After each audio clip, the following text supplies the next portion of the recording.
नमस्कार दोस्तों, शशि कुमार थ्योरी में आपका बहुत बहुत स्वागत है। बायोलॉजी लेसन 4 का भाग 1 उत्सर्जन पर है, जिसको इंग्लिश में कहते हैं इमेशन, क्लास 10 टॉपिक।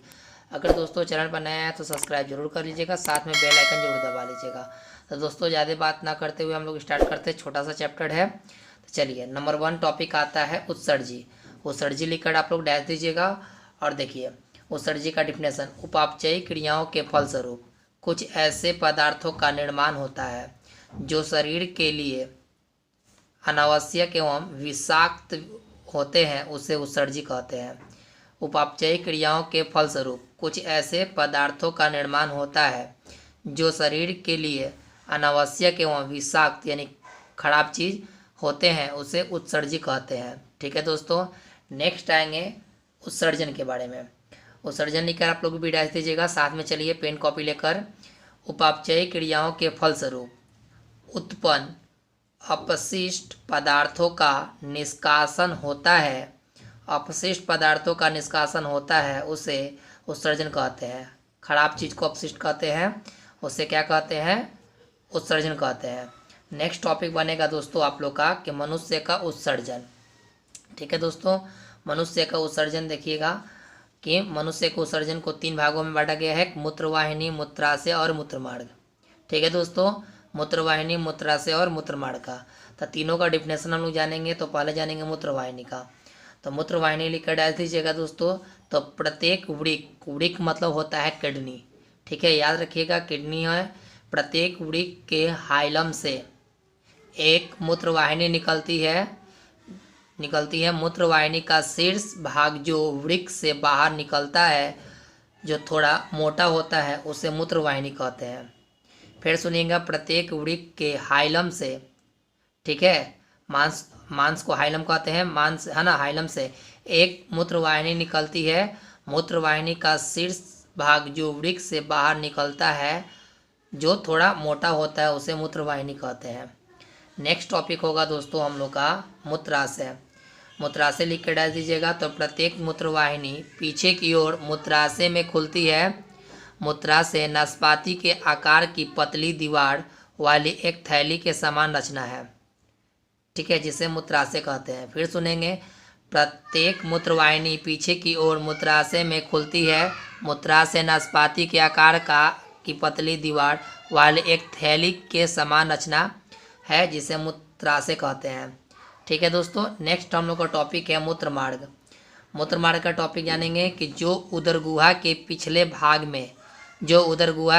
भाग में रेक्टम के नीचे स्थित होती है तथा मूत्राशय के पिछले भाग से एक नली होती है, जिसे मूत्रमार्ग कहते हैं। जो उदरगुहा के पिछले भाग में रेक्टम के नीचे स्थित होती है तथा मूत्राशय के पिछले भाग से एक नली होती है, जिसे मूत्रमार्ग कहते हैं। नेक्स्ट टॉपिक है दोस्तों, नेक्स्ट टॉपिक है ना, वृक्क की आंतरिक संरचना यानी किडनी। वृक्क की आंतरिक संरचना, बार बार कह रहे हैं, वृक्क को किडनी कहा जाता है, तो ध्यान रखेंगे। वृक्क की आंतरिक संरचना, प्रत्येक वृक्क बाहर से संयोजित ऊतक तथा अरेखित पेशियों से बना एक पतले कैप्सूल से ढका होता है। ठीक है, कैप्सूल से ढका होता है। प्रत्येक वृक्क में एक बाहरी प्रांत भाग तथा एक भीतरी अंतः भाग होता है। कैप्सूल से ढका होता है। प्रत्येक वृक्क में एक बाहरी प्रांत भाग तथा एक भीतरी अंतःस्थ भाग होता है। यह 15 से 16 पिरामिड जैसी रचनाओं का बना होता है, जिसे वृक्क शंकु भी कहते हैं। ठीक है, यह किडनी का आपका डिफिनेशन जैसा हो गया, जिसे वृक्क शंकु कहते हैं। नेक्स्ट टॉपिक है दोस्तों हम लोग का कि कृत्रिम वृक्क। बहुत मस्त है टॉपिक, कृत्रिम वृक्क लिख के डाल दीजिएगा। मनुष्य में एक जोड़ा वृक्क होता है, यानी किडनी को होता है 2 गो। मनुष्य में एक जोड़ा वृक्क होता है ना। प्रत्येक वृक्क उदरगुहा की पृष्ठीय देह भित्ति से सटे हुए कशेरुक दंड के दोनों ओर यानी कि बाएं और दाएं दोनों ओर स्थित होते हैं। प्रत्येक वृक्क यानी किडनी ठोस गहरे रंग ठोस गहरे भूरे लाल रंग का होता है ना। किडनी का रंग कैसा होता है? ठोस गहरे भूरे लाल रंग का होता है। यह करीब 10 सेंटीमीटर लंबा, 5 से 6 सेंटीमीटर चौड़ा तथा 4 सेंटीमीटर मोटा होता है। फिर देखिएगा वृक्क कैसा होता है? कठोर हल्के भूरे लाल रंग का होता है। यह करीब 10 सेंटीमीटर लंबा, 6 सेंटीमीटर चौड़ा और 4 सेंटीमीटर मोटा होता है। ठीक है दोस्तों, नेक्स्ट टॉपिक देखते हैं। देखिए दोस्तों, नेक्स्ट है नेफ्रॉन की संख्या कितनी होती है ना। जितने भी पेशाब जो निकलता है उसकी संख्या कितनी होती है? नेफ्रॉन की संख्या 10 लाख होती है। कितनी होती है? 10 लाख होती है। नेक्स्ट देखेंगे कि वृक्क के कार्य यानी किडनी का कार्य कौन कौन सा है। तो है ना, तो वृक्क के 3 कार्य होते हैं। किडनी के कितने कार्य होते हैं? 3। कौन कौन से दोस्तों? तो ग्लोमेरुलर फिल्ट्रेशन है ना, ट्यूबुलर पुनर्वशोषण और ट्यूबुलर स्रवण। ठीक है, ग्लोमेरुलर फिल्ट्रेशन, ट्यूबुलर पुनर्वशोषण, ट्यूबुलर स्रवण। ठीक है दोस्तों, नेक्स्ट टॉपिक है इसी का, तीनों का डिफिनेशन जानेंगे। ग्लोमेरुलर फिल्ट्रेशन लिख के डैश देंगे आप लोग। ठीक है, तो नेक्स्ट टॉपिक में यही है आप लोग का। चलिए, ग्लोमेरुलर एक छन्ना की तरह कार्य करता है अभिवाही धमनिका जिसका व्यास अपवाही धमनिका से अधिक होता है। रक्त के साथ यूरिक अम्ल, जल, ग्लूकोज, यूरिया, लवण, प्रोटीन इत्यादि होते हैं। याद रखिएगा, वृक्क में जो ग्लोमेरुलर होता है फिल्ट्रेशन, उसका कार्य कौन कौन सा होता है? छन्ना की तरह कार्य करता है। अभिवाही धमनी जिसका व्यास अपवाही धमनिका से अधिक होता है।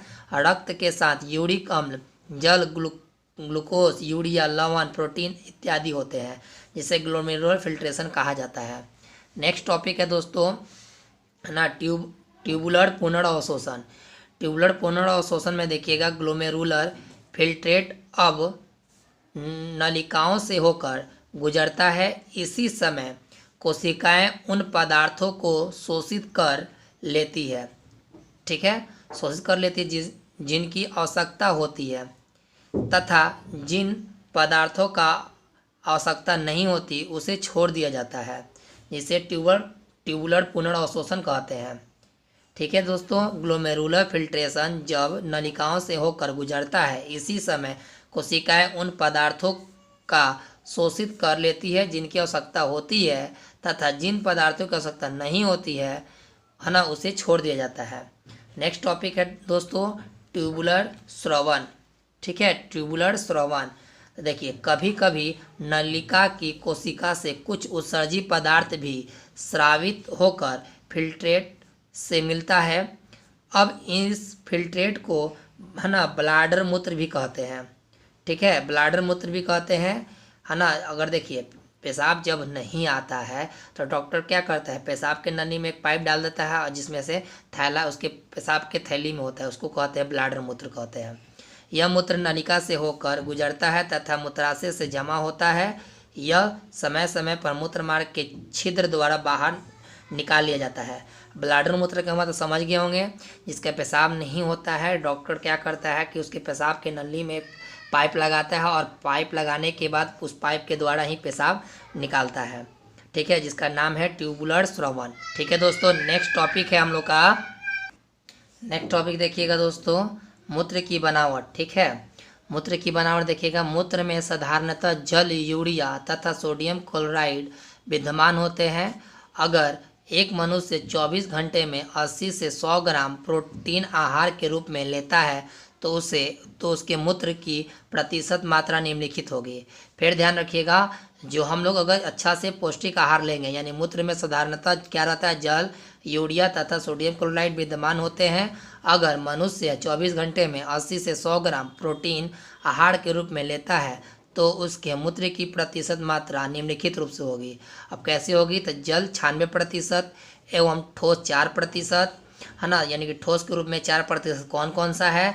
तो यूरिया आपका 2% और अन्य पदार्थ 2%। जल हमेशा 96% रहेगा और 4% को बंटवारा कर यूरिया को 2% और अन्य पदार्थ को 2% होता है। यह आपको मूत्र की बनावट की हो गया। अगला टॉपिक है दोस्तों हीमोडायलिसिस। ठीक है। हीमोडायलिसिस एक प्रकार का है ना, खून को जांचा जाता है, यानी कि खून को बहुत सारे, जैसे मधुमेह रोग हो गया, बहुत सारे मतलब रोगों को मापने के लिए खून निकाला जाता है ना नस के द्वारा, तो वही हीमोडायलिसिस है। देखिए हीमोडायलिसिस का डिफिनेशन, कभी कभी विशेष परिस्थिति में मधुमेह यानी कि डायबिटीज यानी चीनी की बीमारी, सामान्य से अधिक उच्च रक्तचाप यानी बीपी, या किसी प्रकार के चोट के कारण है ना किडनी क्षतिग्रस्त होकर अपना कार्य करना बंद कर देता है ना, इसे जांचने के लिए डायलिसिस मशीन का प्रयोग करते हैं। फिर देखिएगा दोस्तों, फिर से बता रहे हैं, कभी कभी विशेष परिस्थिति में डायबिटीज सामान्य से अधिक उच्च बीपी या किसी प्रकार के चोट के कारण वृक्क क्षतिग्रस्त होकर अपना कार्य करना बंद कर देता है, इसे जांचने के लिए डायलिसिस मशीन का प्रयोग करते हैं। ठीक है दोस्तों, डायलिसिस मशीन का प्रयोग करते हैं। नेक्स्ट टॉपिक है हम लोग का दोस्तों, नेक्स्ट टॉपिक है ना पादप में उत्सर्जन। तो पादप में उत्सर्जन का डिफिनेशन देखिएगा दोस्तों, पौधे अपने ठोस अपशिष्टों या उत्सर्जित पदार्थों को पत्तियों या छाल में संचित करते हैं तथा कुछ उत्सर्जित पदार्थों का कोशिकीय रिक्तिकाओं में होता है, इसे पादप में उत्सर्जन या पौधों में उत्सर्जन कहते हैं। फिर सुनिएगा, पौधे अपने ठोस अपशिष्टों या उत्सर्जित पदार्थों को पत्तियों या छाल में संचित करते हैं तथा कुछ उत्सर्जित पदार्थों का कोशिकीय रिक्तिकाओं में होता है, इसे पादप में उत्सर्जन या पौधों में उत्सर्जन कहा जाता है। नेक्स्ट आपका है दोस्तों लेटेक्स। लेटेक्स बहुत एक प्रकार का अच्छा टॉपिक है। लेटेक्स को हम लोग दूध कहते हैं, यानी कि अगर कोई भी फूल तोड़ते हो, जैसे कटहल तोड़ते हो दूध निकलता है, फूल तोड़ते हो दूध निकलता है, कुछ पदार्थों में उत्सर्जित पदार्थ गाढ़े दूध या तरल के रूप में संचित रहता है तो उसे लेटेक्स कहते हैं। फिर देखिएगा, कुछ पौधों में उत्सर्जित पदार्थ गाढ़े दूध या तरल के रूप में संचित रहता है तो उसे लेटेक्स कहते हैं। ठीक है दोस्तों, यह ध्यान रखिएगा। लेटेक्स, अगर कनैल का फूल तोड़ते हैं तो उसमें से दूध निकलता है, कटहल को भी तोड़ते हैं तो उसमें से दूध निकलता है, यानी जिस भाग को अंग से दूध निकलता है एक प्रकार का वह लेटेक्स है। ठीक है, दूध को ही लेटेक्स कहते हैं। ठीक है, तो समझ में आ गया दोस्तों। अगर आप लोग पूरे यह टॉपिक को पढ़ लिए, पूरा टॉपिक आपको समाप्त हो गया दोस्तों, तो प्लीज़ आप लोग वीडियो को देख लिए अंत तक, उसके लिए धन्यवाद। और आप लोग वीडियो को शेयर कर दें प्लीज़ जल्द से जल्द अपने दोस्तों के पास, है ना। और चैनल पर नया है तो सब्सक्राइब कहिए जरूर करने के लिए, और ऐसे ही प्यार बनाए रखिएगा आप लोग। ठीक है, तब तक के लिए जय हिंद, जय भारत। नेक्स्ट में क्वेश्चन मिलेगा।